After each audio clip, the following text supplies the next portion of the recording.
ప్రత్యేకమైంది. ముఖ్యంగా హిందువులకు ఇది చాలా ప్రత్యేకమైన నెల. భవాయ చంద్రచూడాయ నిర్గుణాయ గుణాత్మని కాలకాలాయ రుద్రాయ. ఈ పుణ్యమాసం హరిహరులిద్దరికీ అత్యంత ప్రీతికరమైంది. ఈ మాసంలో చేసే శివారాధనకు విశేష పుణ్యఫలం లభిస్తుంది అని కార్తీక పురాణం చెబుతోంది. కార్తీక పురాణాన్ని కార్తీక మాసంలో పారాయణం చేయాలి. అయితే కార్తీక పురాణం 30 అధ్యాయాలు ఉన్నాయి. వీటిని శాస్త్రపరంగా పఠించడం వల్ల మనకు గొప్ప శక్తి వస్తుందని స్కంద పురాణ అంతర్గతంగా ఉన్న కార్తీక పురాణం వివరిస్తోంది. అయితే 30 రోజుల పాటు రోజుకొక అధ్యాయం చొప్పున పారాయణం చేయాలి. కార్తీక మాసం శుద్ధపాడ్యమున పారాయణం మొదలు పెట్టాలి.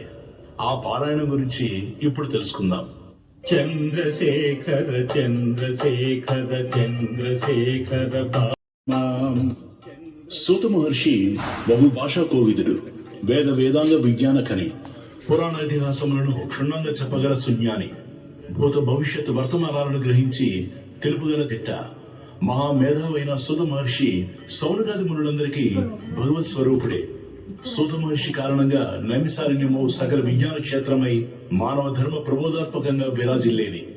ఒకనాడు నైమిసారణ్యమునందరి సౌనకాది మునులందరూ సూత మహర్షి ఆశ్రమానికి వచ్చారు.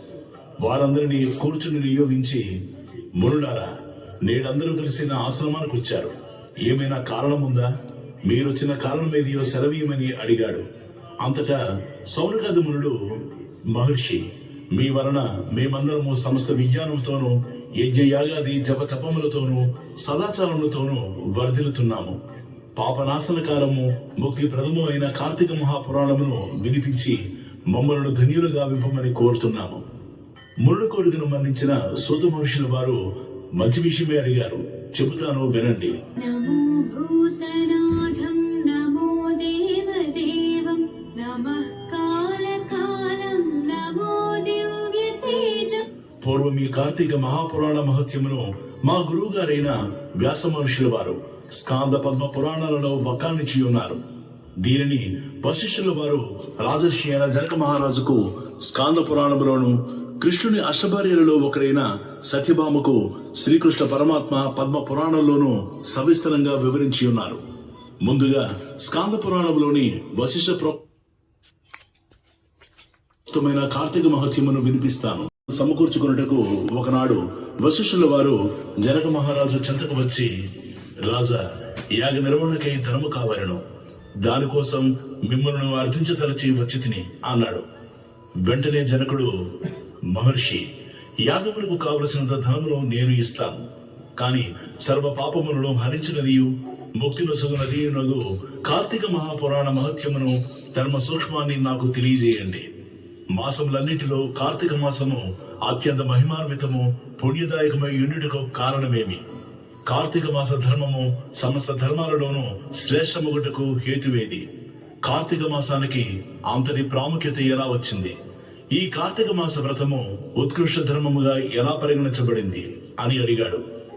జనకరాజా, ఎంతో పుణ్యం చేసుకుంటేనే గాని ఉత్కృష్ట ధర్మమైన కార్తీక మాస ధర్మమును వినాలనే కోరిక జనించదు. సర్వ పాపహరము ముక్తిదాయకమైన కార్తీక పురాణాన్ని వినాలనే కోరిక నీ పూర్వజన్మ సుకృతం వలన కలిగింది.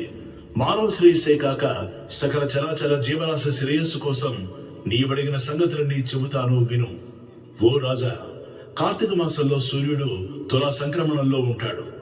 ఆ సమయంలో సహృదయంతో ఆచరించేసే స్నాన, దాన, జప పూజాదులు విశేష ఫలితాన్నిస్తాయి.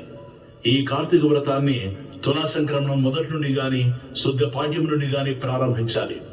కార్తీక దామోదరుణ్ణి ఈ కార్తీక వ్రతాన్ని నిర్విఘ్నంగా పూర్తయినట్టు దీవించము తండ్రి అని నమస్కరించుకొని సంకల్పించుకొని ఈ వ్రతాన్ని ప్రారంభించాలి.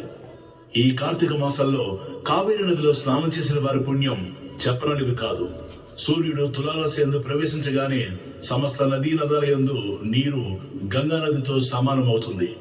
ఎప్పుడైతే నాపి, కోప, తటాకాది సమస్త జలాశయాల్లోని జలము గంగా తీర్థమవుతుందో అప్పుడు విష్ణువు అంతటా అనగా అన్ని జనముల్లోనూ వ్యాపించి ఉంటాడు.